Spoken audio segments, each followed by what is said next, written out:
오늘 본 말씀은 만물의 마지막에 가까웠으니 라고 시작을 합니다. 그래서 사도 바울은 로마 13장 11절에서 비슷한 말씀을 했습니다. 또한 너희가 이 시기를 알거니와 자다가 깰 때가 벌써 되었으니 이는 이제 우리의 구원이 처음 믿을 때보다 가까웠음이라 그렇게 이야기를 합니다. 그래서 우리 기독교 신앙의 그 특징 중에 하나가 이 종말신앙 또는 재림신앙 그렇게 이야기할 수가 있습니다.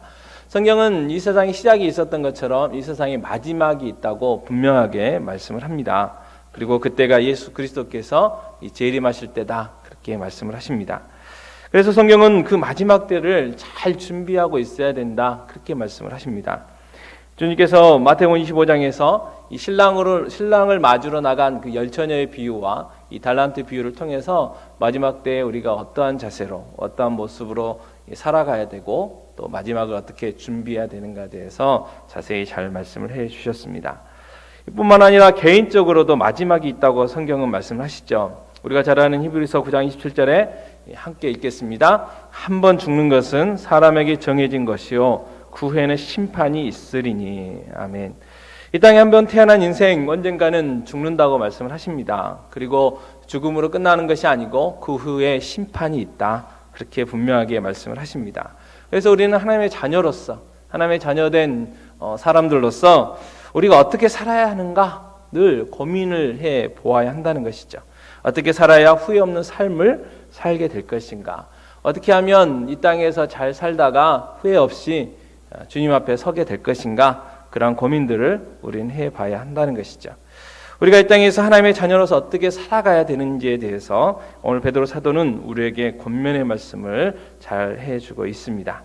1절에 만물의 마지막에 가까이 왔으니 그러므로 라고 말씀을 시작하면서 만물이 가까웠다고 이야기를 하는데, 이 뜻은 언제든지 예수님이 오실 수 있다는 것이죠. 또 언제든지 우리는 또 개인적으로 죽음을 맞이할 수가 있다는 것입니다. 그래서 우리가 항상 마지막 때를 살아가고 있다는 그러한 의식을 가지고 살아야 된다 그렇게 우리에게 말씀을 해주고 있는 것이죠. 그래서 항상 마지막 때를 살아가고 있는 우리에게 베드로 사도는 어떻게 살라고 하셨습니까? 첫 번째로 기도하라고 말씀을 하셨죠. 7절 말씀에 정신을 차리고 근신하여 기도하라 그렇게 말씀을 하십니다. 정신을 차리고 근신하여 기도하라. 베드로 사도가 어떤 분이었습니까? 마태복음 26장 40절 이 제자들에게 오사 그 자는 것을 보시고 베드로에게 말씀하시되 너희가 나와 함께 한 시간도 이렇게 깨어 있을 수 없더냐. 예수님께서 십자가에서 죽으시기 전에, 사람들에게 잡히시기 전에 겟세마네 동산에서 기도하셨죠. 그때 제자들과 함께 기도했습니다. 멀리 떨어져서 하셨지만 제자들에게도 기도하라고 이야기를 하셨죠. 하지만 제자들은 기도하지 않고 다 잤습니다. 한 시간을 견디지 못하고 다 자고 있었죠. 베드로도 잤습니다. 그 결과가 어땠습니까? 마태복음 20장 74절에 그가 저주하며 맹세하여 이르되 나는 그 사람을 알지 못하노라 하니 곧 닭이 울더라. 베드로는 예수님이 말씀하셨던 것처럼 예수님을 3번 부인했습니다. 그것도 마지막에는 저주하며 맹세를 하면서 예수님을 부인했죠.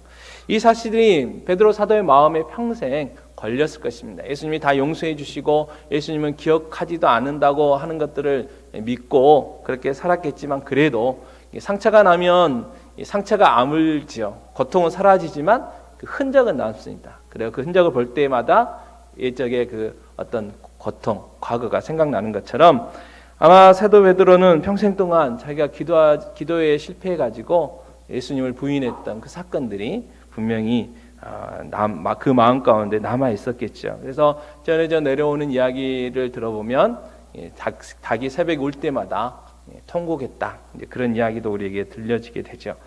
베드로 사도는 기도하지 않아서 실패를 경험을 했습니다. 그래서 우리에게 기도하며 살라고, 기도하라고 말씀을 하고 있는 것이죠.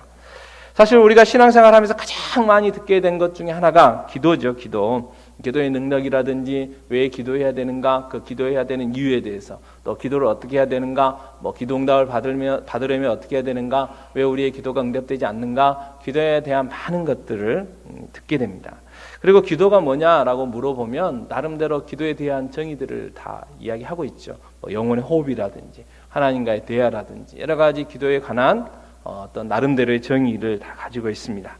그래서 성도라면 누구나 기도해야 되는데라는 그런 부담감들을 다 가지고 있습니다. 그래서 기독교 서점에서 많이 팔리는 책, 그리고 꾸준히 팔리는 책의 주제가 이 기도죠. 기도에 관한 책들이 꾸준하게 팔립니다. 그 이유를 분석해 보면 이 기도에 대한 어떤 그 부담감 때문에 그렇다는 것이죠. 그래서 실제적으로 기도하지는 못해도 이 기도에 관한 책을 산다든지 또는 기도에 관한 책을 읽음으로 인해서 자기가 더 많이 기도하지 못하고 더 열심히 기도하지 못하는 것에 대한 어떤 그 보상 심리가 깔려 있다고 출판사에서 분석을 해놓은 글이 있었습니다. 그러나 책이 많이 팔리는 만큼 실제적으로 삶 가운데서 기도를 많이 하는 사람은 드물다는 것이죠. 마귀가 가장 싫어하고 두려워하는 건 역시 기도입니다. 마귀는 성도가 예배하고 성도가 성경 공부하고 성경을 읽고 봉사하는 것 크게 두려워하지 않습니다. 왜냐하면 기도 없는 봉사, 기도 없는 예배, 기도 없는 성경 공부 능력이 나타나지 않기 때문에 그렇죠. 하지만 기도하고 예배드리고 기도하고 성경을 읽고 기도하고 봉사하고 기도하고 성경 공부할 때에 마귀는 두려워합니다. 왜냐하면 기도가 능력이 되기 때문에 그렇죠. 그래서 마귀는 성도가 기도하려고 마음 먹을 때마다 어떻게 하든지 간에 기도하지 않도록, 기도 못하도록 우리는 많은 방해들 하죠. 그래서 우리가 기도하지 못하는 101가지 이유를 가지고 있죠. 몸이 피곤해서 못하고 무슨 일이 생겨서 못하고 어쨌든 왜 기도하러 나오지 못했습니까? 라고 물어보면 나름대로의 핑계거리가 다 있는 것이죠. 그러나 그 배후에 마귀가 역사하고 있다는 사실을 우리는 기억을 해야 됩니다. 그 대천덕 신부님은 기도는 노동이다 그렇게 정의를 했습니다. 또 빅터 와그너라는 목사님은 기도는 전투다 그렇게 정의를 하고 그에 관련된 책도 쓰셨죠. 그만큼 기도한다는 것이 결코 쉽지만은 않다는 것을 우리에게 가르쳐주는 말들입니다. 그래서 성경은 만물의 마지막에 가까울수록 정신을 차리고 근신하여 기도하라. 이 기도하라는 단어 앞에 두 가지 수식어를 붙이고 있습니다. 정신을 차리고 기도하고 근신하여 기도하라. 그만큼 기도하기가 어렵다는 것이죠. 그래서 막연히 내가 기도해야 되겠다라고 마음 먹는 것으로는 안 된다는 것이죠. 정신을 가다듬어야 되고 왜 기도가 필요한가 또 그 기도의 내용들을 확실히 알고 이 기도의 시간을 위해 절제하는 삶이 있어야 기도할 수가 있다는 것이죠. 다시 말해서 저녁 일찍 자지 않으면 절대로 새벽 예배 할 수 없는 것이죠. 그래서 저녁 일찍 자기 위해서는 좋아하는 드라마도 끊어야 되고요. 또 친구 간의 어떤 만남들도 줄여야 되고요. 또 여러 가지 것들을 많이 잘라내야 일찍 잠들 수 있고 또 일찍 잠든 것만큼 일찍 일어나서 새벽 예배를 드릴 수가 있다는 것이죠. 기도하는 것도 마찬가지입니다. 기도의 시간을 이렇게 딱 떼어놓지 않으면 결코 기도할 수가 없다는 것이죠. 그래서 유대인들의 습관이 하루 3번이잖아요. 아침, 점심, 저녁. 그냥 우리처럼 그냥 때 되면 시간 되면 기도했던 것이 아니라 그 기도 시간을 딱 정해놓고 그 기도 시간을 맞추기 위해서 여러 가지의 삶들을 절제하고 또 여러 가지 삶들을 조정하고 했다는 것이죠. 그렇게 하지 않으면 정한 시간에 기도가 한다는 것은 결코 쉬운 일이 아니라는 것이죠. 또한 기도는 자연스럽게 되는 것이 아닙니다. 우리의 본성상 기도가 자연스럽게 되는 게 아니죠. 노력이 필요합니다. 그래서 사도 베드로는 정신을 차리고 근신하여 기도하라고 우리에게 권면을 해주고 있습니다. 그래서 구체적으로 기도하는 시간을 정하는 것이 중요하죠. 또 장소를 정해야 됩니다. 그리고 기도 제목들을 정해놓고 기도하는 것이 중요하죠. 그래야 기도하는 삶을 살 수가 있습니다. 특별히 교회를 위해서, 목회자를 위해서 기도해야 됩니다. 19세기에서 활동했던 찰스 핀이라는 목사님이 계셨는데 가는 곳곳마다 많은 성령의 역사들이 있었습니다. 그래서 많은 이 목사님 설교를 듣고 회개하고 많은 믿지 않는 자들이 돌아오게 됐는데, 근데 이 찰스 핀이 목사님의 그 사역 뒤에는 그 찰스 핀이 목사님 섬겼던 교회의 그 두 분의 장로님의 기도가 있었다고 합니다. 그래서 나스 장로님과 클러리 장로님이 계셨는데 이 두 장로님은 이 찰스 핀이 목사님이 설교를 하러 가시면 그 설교하러 가는 그 교회에 가서 함께 가셔가지고 그 교회 지하에서 또는 골방에서 목사님이 설교하시고 집회하는 동안 열심히 기도를 하셨다는 거예요. 또 리더십 분야에 유명한 존 맥스웰이라는 목사님이 계시는데 그 목사님의 교회에는 그 목사님과 그 목사님의 사역만을 위해서 기도하는 사람이 100여 명이 된다고 합니다. 그래서 능력 있는 사역을 하고 있다고 이야기를 하죠.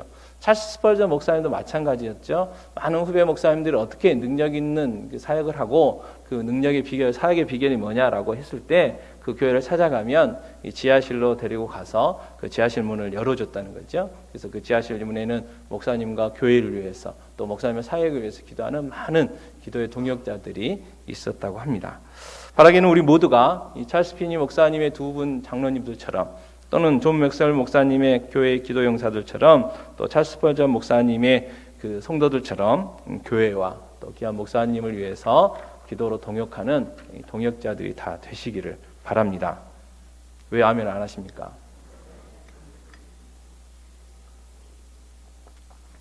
두 번째로는 마지막 때에 사랑하며 살라고 말씀하시죠.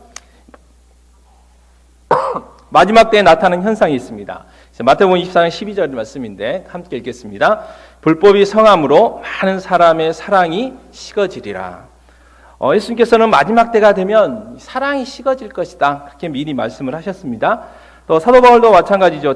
디모데후서 3장 2절에 같이 읽겠습니다. 사람들이 자기를 사랑하며 돈을 사랑하며 자랑하며 교만하며 비방하며 부모를 거역하며 감사하지 아니하며 거룩하지 아니하며 또 그 뒤에도 많은 이야기들 하고 계시는데 이 마지막 때가 되면 사람들이 자기를 사랑하는 일에 열심이라는 거예요. 다른 사람들을 사랑하는 것보다는 자기 자신을 사랑하는 일에 더욱더 힘쓸 것이다. 그렇게 이야기를 합니다. 그리고 하나님보다는 이 돈을 사랑한다고 이야기를 하죠.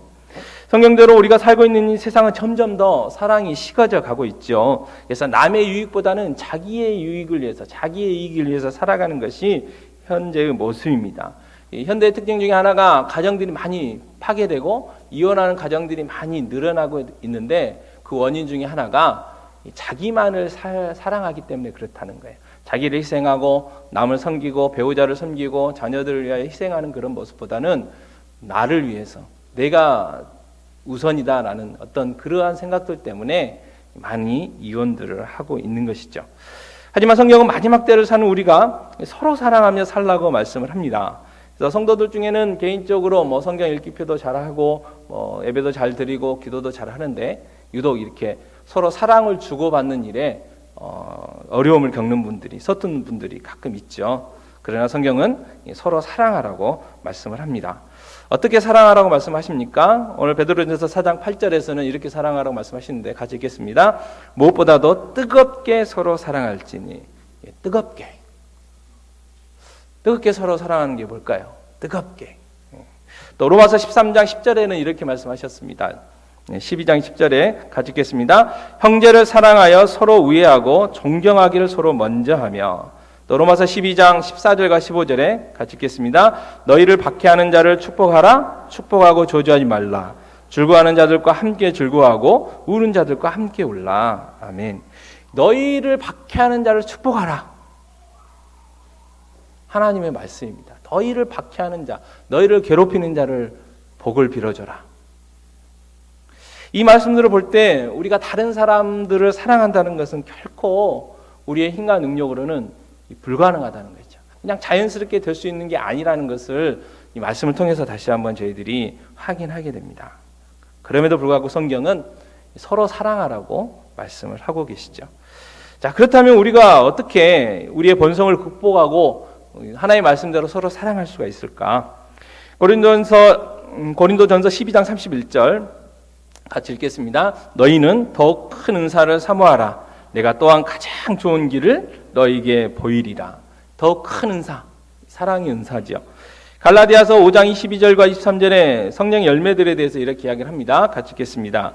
오직 성령의 열매는 사랑과 희락과 화평과 오래 참음과 자비와 양성과 충성과 온유와 절제니 이 같은 것을 금지할 법이 없느니라. 이 사랑은 은사이기도 하고 사랑은 성령의 열매이기도 합니다. 다시 말해서 우리 안에 계신 성령님께서 우리에게 사랑의 은사를 주시고 사랑의 열매를 맺게 해 주셔야만 우리가 서로를 사랑할 수가 있다는 것이죠. 그래서 우리가 해야 할 일은 기도하는 것입니다. 남을 사랑할 수 있는 능력을 달라고. 아니, 내 안에 계신 성령께서, 동일한 성령께서 내 지체들을, 내 이웃들을 사랑하시라고, 나를 통해서 그 사랑을 베풀어 달라고 우리가 기도해야 한다는 것이죠. 자, 그렇다면 지금까지 얼마나 사랑하며 사셨습니까? 요한일서 3장 18절에 자녀들아 우리가 말과 혀로만 사랑하지 말고 오직 행함과 진실함으로 하자. 성경은 이렇게 말씀을 하시는데 진정한 사랑이 무엇인지, 우리가 서로 사랑한다는 것이 무엇인지에 대해서 잘 정의해 주는 말씀이죠. 그래서 인도 calcutta의 빈민가에 지금 돌아가셨지만 이 테레사 수녀님이 운영했던 이 사랑의 집이 있었습니다. 이곳에는 이 남에게 뭐 이렇게 구걸하지도 못하는 이 절대 빈곤의 사람들이 있었다고 하는데 어느 날 이 사랑의 집에 이 설탕이 떨어졌다는 소문이 쫙 났습니다. 그때 어떤 한 소년이 자기 어머니에게 제가 3일 동안 설탕 먹지 않을 테니까 제가 3일 동안 먹을 수 있는 먹는 그 어떤 설탕을 주세요라고 해가지고 그 설탕을 가지고 이 사랑의 집에 가서 이 테레사 수녀님에게 드렸다고 해요. 그때 테레사 수녀님이 이렇게 이야기를 했다고 합니다. 이 사랑이란 이 한 소년이 사랑의 집에 들고 오는 이 사흘분의 설탕입니다라고 정의를 했다는 거예요. 다시 말해서 실제적인 행동. 이 말을 다시 바꿔보면 우리의 지갑이 열려야 그게 진짜 사랑이다라는 것이죠. 하나님을 사랑하고 내 이웃을 내 몸처럼 사랑하라고 말씀하셨는데 하나님을 향해 내 지갑이 열려야 되고 내 이웃을 향해서 내 지갑이 열려야만 그게 진짜 사랑이다라고 우리가 이야기할 수가 있다는 것이죠. 여러분들 말씀이지만 지갑을 열어야 될 때가 됐죠. 기도 많이 하시고 시험 들지 마시고 하나님을 향한 사랑을 진한 사랑을 베풀 수 있는 그런 기회가 되셨으면 합니다. 그리고 세 번째로 서로 대접하며 살라 그렇게 말씀하십니다. 9절 오늘 베드로전서 4장 9절에 그렇게 말씀하시죠. 서로 대접하기를 원망 없이 하고 그렇게 이야기를 합니다. 로마서 12장 13절에 이렇게 말씀하셨는데 같이 읽겠습니다. 성도들의 쓸 것을 공급하며 선 대접하기를 힘쓰라. 갈라디아서 6장 9절 10절입니다. 함께 읽겠습니다. 우리가 선을 행하되 낙심하지 말지니 포기하지 아니하면 때가 이름에 거두리라. 그러므로 우리는 귀에 있는 대로 모든 이에게 착한 일을 하되 더욱 믿음의 가정들에게 할지니라. 성경은 서로 대접하며 살라고 말씀을 하십니다. 근데 문제는 뭐냐면 이 베드로전서 4장 9절에서 우리에게 말씀하고 있는 것은 대접을 하되 원망 없이 하지 말아라 그랬어요. 원망 없이 해라. 남을 대접하는 것은 결코 쉽지 않습니다. 그러나 대접할 수 있어요. 근데 중요한 건 뭐냐면 원망하지 않으면서 대접할 수도 있고 원망하고 불평하면서도 대접할 수 있다는 거죠. 그래서 성경은 원망 없이 해라 그렇게 이야기를 합니다. 어떻게 해야 원망 없이 대접할 수 있을까요? 사랑이겠죠. 사랑. 그래서 서로 사랑하는 마음이 있다면 얼마든지 원망 없이 대접할 수가 있을 것입니다. 그리고 정말 내 형제, 내 자매라고 생각한다면 엉망 없이 서로 대접할 수가 있겠죠. 그러나 사랑하는 마음이 없고 우리 형제 자매가 아니라고 한다면 한두 번은 어떻게 할지 모르지만 세 번, 네 번 시간이 지날수록 원망과 불평이 있을 수밖에 없다는 것이죠. 그래서 우리는 사랑의 은사를 달라고 기도할 수밖에 없는 것입니다. 네 번째로 하나님이 주신 은사를 가지고 봉사해라 그렇게 말씀을 하셨습니다. 고린도전서 7장 7절에 나는 모든 사람이 나와 같기를 원하노라 그러나 각각 하나님께 받은 자기의 은사가 있으니 이 사람은 이러하고 저 사람은 저러하니라 그렇게 말씀합니다. 이 고린도전서 7장 7절 말씀 중에 눈여겨봐야 될 부분이 그러나 각각 하나님께 받은 자기의 은사가 있으니 라는 부분입니다. 그래서 다시 말해서 예수가 그리스도, 예수가 구원자로 믿어지고 예수가 나를 위하여 십자가에 죽으셨고 사흘 만에 부활했다는 사실이 믿어지고 자기가 정말 하나님의 자녀라는 확신이 있는 사람이라면 은사가 있다는 거죠. 잘 모를 수는 있겠지만 분명히 은사가 있습니다. 나는 은사가 없다 그렇게 확신이 있다면 그 사람은 아직 거듭나지 않는 사람이라 할 수가 있는 것이죠. 하지만 그 은사는 성경은 또 뭐라고 이야기를 하냐면 각각 다르다고 이야기를 합니다. 그래서 오늘 베드로전서 4장 10절에서 이 각각 은사를 받은 대로 그렇게 이야기를 했죠. 각각 은사를 받은 대로. 또 로마서 12장 6절에서도 이렇게 말씀합니다. 우리에게 주신 은혜대로 받은 은사가 각각 다르니 혹 애언이면 믿음의 분수대로. 그래서 각각 다르다고 이야기를 합니다. 그래서 우리가 각자 받은 은사가 있습니다. 각각 다르게 주셨어요. 그것도 내가 원해서 주셨다고 주신 게 아니고 하나님께서 원하시는 대로 하나님께서 우리를 보시고 우리의 필요에 따라서 하나님의 필요에 따라서 우리에게 은사들을 주셨습니다. 그래서 하나님이 주신 거기 때문에 비교할 필요가 없다는 것이죠. 그저 각각 주신 은사를 가지고 말씀대로 봉사하면 됩니다. 하나님께서 우리에게 은사를 주신 것은 이 봉사라고 주셨다는 것이죠. 10절 말씀 다시 한번 보면 베드로전서 4장 10절에 각각 은사를 받은 대로 하나님의 여러 가지 은혜를 맡은 선한 청지기같이 서로 봉사하라, 그렇게 말씀을 하셨습니다. 그래서 모든 성도들이 자신들이 받은 은사를 가지고 이 봉사할 때에 교회가 건강하게 세워진다고 성경은 이야기를 합니다. 이 파레토 법칙이라는 게 있습니다. 경영학 용어인데 어느 조직이든지 간에 대체로 20% 사람들이 나머지 80%의 일을 다 한다는 거예요. 다시 말해서 20%의 핵심적인 인물만 있으면 그 조직이 운영이 된다는 거죠. 하지만 하나님께서는 그러길 원치 않으시죠. 모든 성도들이 각각 자기가 받은 은사를 가지고 봉사하기를 원하신다는 거예요. 그리고 봉사하고 섬기기를 원하신다고 성경은 이야기를 합니다. 그래서 하나님께서 우리 모두에게 그래서 은사를 주셨다는 것이죠. 우리 모두는 하나님께 받은 은사들이 있습니다. 그리고 하나님께 주신 그 은사를 가지고 우리 모두가 봉사하기를 바라신다는 것이죠. 그래서 봉사하라, 명령어입니다. 명령어. 여러분 지금까지 한 해 동안 얼마나 봉사하셨습니까? 섬김만 받았습니까? 그러면 나는 어린아이다, 그런 이야기고요. 교회에서는 종이다라고 했는데 섬김만 받으셨다면 높은 사람도 아니고 나이 많은 것도 아니고 성숙한 사람이 아니라 어린아이라는 거죠. 어린아이, 애기. 그래서 이 한 해 동안 이제 얼마 남지 않았는데 이제 지금까지 봉사하지 않고 뭐 많은 핑계들이 있겠죠. 정당한 이유들이 있으실지도 모르죠. 그러나 그럼에도 불구하고 내가 봉사하지 않고 섬김만 받았다면 다른 사람들의 섬김과 봉사를 통해서 여러분들이 지금까지 신앙생활을 유지하고 있으셨다면 나는 어립니다라는, 나는 애기입니다라는 그런 고백이 될 수 있어요. 이 봉사라는 것은 명령어입니다. 명령어. 봉사해도 되고 안 해도 된다는 게 아니에요. 앞에서 이야기했던 것들이 다 마찬가지죠. 기도해라. 기도할래가 아니고 기도해라. 서로 대접해라. 서로 사랑해라. 봉사해라. 하나님의 명령입니다. 명령. 이 명령을 지키면 그건 잘하는 것이고 지키지 않으면 죄인 거죠. 그래서 봉사하라고 하셨는데 얼마나 봉사하셨습니까? 각각의 교회에 많은 선교들이 필요한데 여러 가지 어려움들이 있다고 그러죠. 짐을 나누어져야 됨에도 불구하고 그 짐을 나눠줄 사람들이 없어서 그 짐을 주고 가는 사람들이 너무 힘들고 어렵다는 그러한 또 소리들이 들리기도 합니다. 내일 김장을 합니다. 봉사해야죠. 봉사하라고 하셨으니까. 물론 이 봉사에 다양한 모습이 있습니다. 시간이 되신 분들은 직접 오셔서 몸으로 하셔야 되겠죠. 근데 직장에 가시고 여러 가지 이유 때문에 직접 현장에 오시지 못하는 분들도 있겠죠. 자, 그렇다면 나는 직접 몸으로 때우지 못하는데 어떠한 방법으로 내가 이 봉사에 참여할까? 기도하고 고민하셔서 각각의 그 역할들을 감당해야 되겠죠. 어떻게 하면 내가 김장에 동참할 수 있을까? 고민할 필요가 있죠. 왜요? 봉사하라고 하셨으니까. 하나님의 명령이기 때문에 그렇습니다. 더 나아가서 김장뿐만 아니라 주님 몸된 교회를 세워가기 위해서 하나님이 주신 은사들이 있잖아요. 그래서 내 은사가 뭔지 먼저 개발이 돼야 되겠죠. 그리고 그 은사를 가지고 분명히 봉사하셔야 됩니다.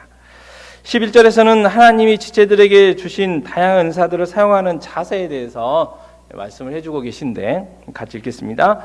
만일 누가 말하려면 하나님의 말씀을 하는 것 같이 하고 누가 봉사하려면 하나님이 공급하시는 힘으로 하는 것 같이 하라. 이는 범사에 예수 그리스도로 말미암아 하나님이 영광을 받으시게 하려 함이니 그에게 영광과 권능이 세세에 무궁하도록 있느니라. 아멘. 은사는 하나님께서 우리에게 주신 선물입니다. 다른 사람들을 섬기라고 주신 선물입니다. 선물. 그래서 은사를 가지고 자신의 유익을 구해서는 안 된다는 것이죠. 자기를 자랑해서는 안 된다는 거예요. 은사를 가지고 봉사할 때 다른 사람의 유익을 구해야 되고 하나님의 영광을 구해야 된다고 성경은 이야기를 합니다. 자기 자신을 드러내기 위해서 또는 자신을 위해서 은사를 주신 것이 결코 아니라는 것이죠.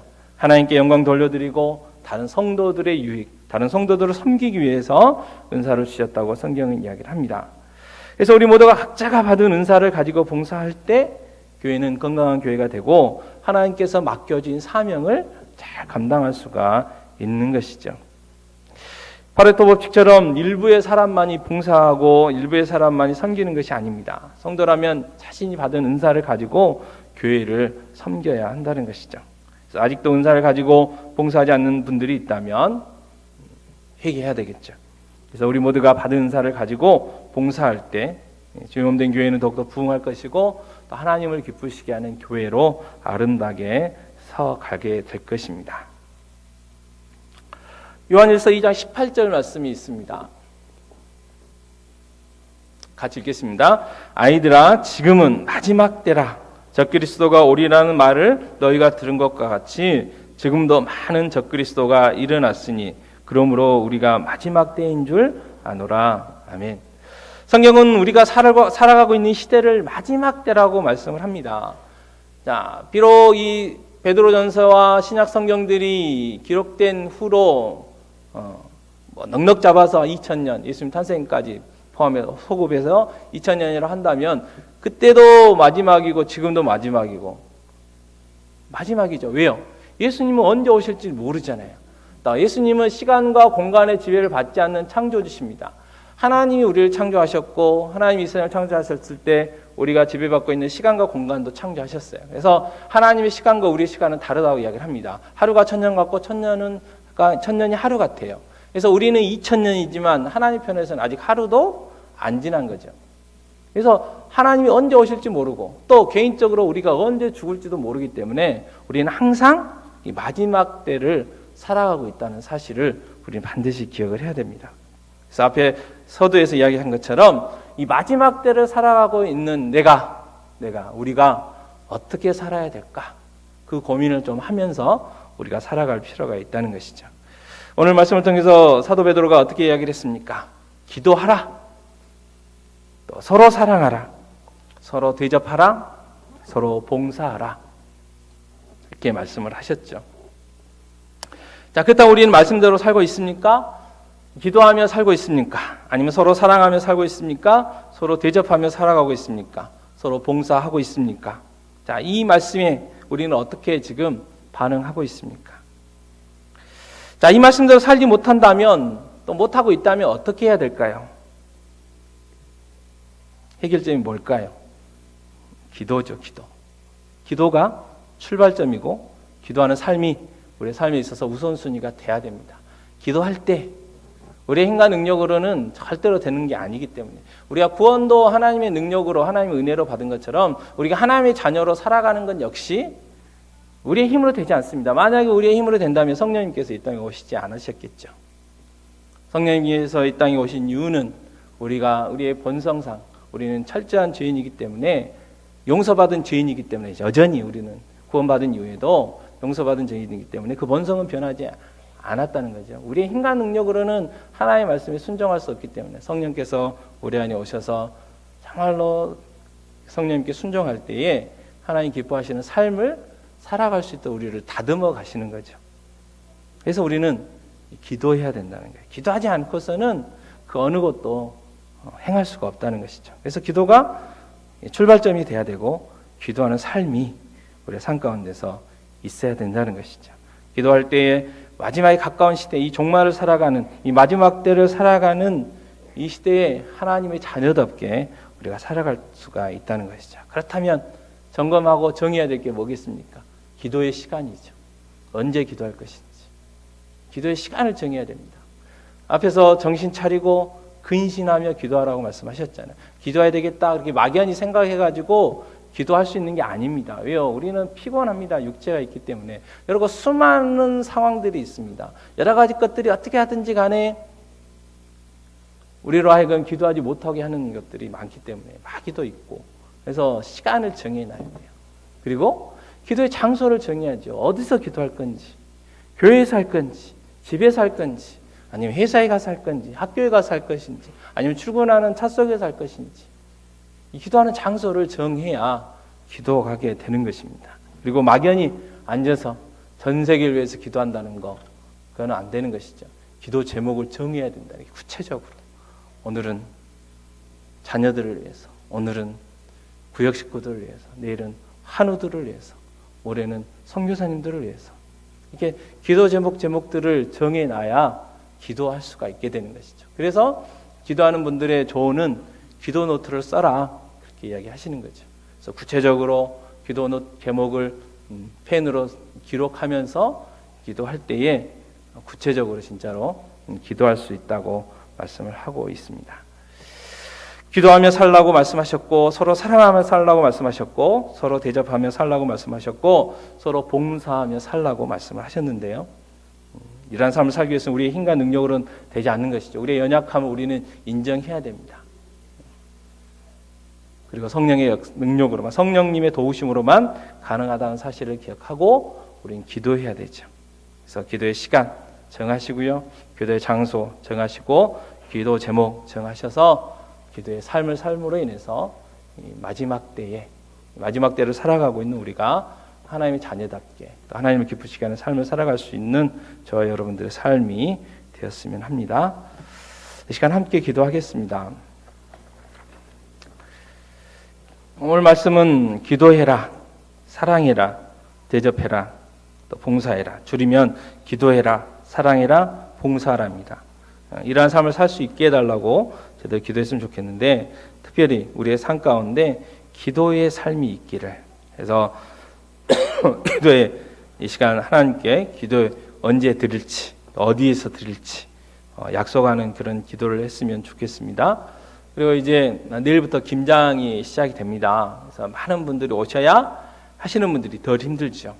그래서 많은 분들 보내달라고, 그래서 즐거움으로 또 이렇게 함께 합력하여 선을 이룰 수 있는 김장이 되고, 또 우리가 나누는 일도 하게 되는데, 우리가 나누는 이 김장 김치가 우리 이웃들에게 큰 도움이 되고 유익함이 될 수 있도록 예수의 사랑이 전해질 수 있게 해달라고 기도해 주시고, 추수감사주일이 다가옵니다. 저희들 특별히 올 추수감사주일에는 저희들이 기도하고 또 결정한 대로 허리띠를 한번 졸라 매기로 했는데, 정말 성령님께서 역사하셔서 허리띠 졸라 맬 수 있게 해달라고 기도하시고, 결코 이 일을 통하여 시험에 든다든지 그런 섭섭한 생각 들지 않게 해달라고 기도하시고, 또 저희들 점심도 먹고 또 오후에는 또 친교도 있는데, 정말 이 추수감사주일이 하나님 앞에 온전히 감사하고 또 성도들 간에 아름다운 사랑을 나눌 수 있는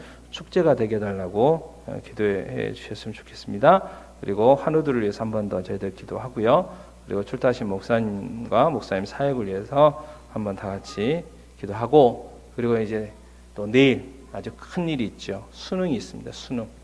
오늘 또 수험생 중에 또 참석한 친구도 있는데, 정말 하나님이 지금까지 함께 주셨던 것처럼 무엇보다 건강 주시고 또 좋은 컨디션 주셔서 지금까지 수고하고 공부한 것들을 다 쏟아낼 수 있도록, 실수하지 않도록 또 좋은 결과도 허락하셔서 또 하나님께 영광 돌려드릴 수 있는 자녀들 되게 해달라고 이 시간 기도하겠습니다.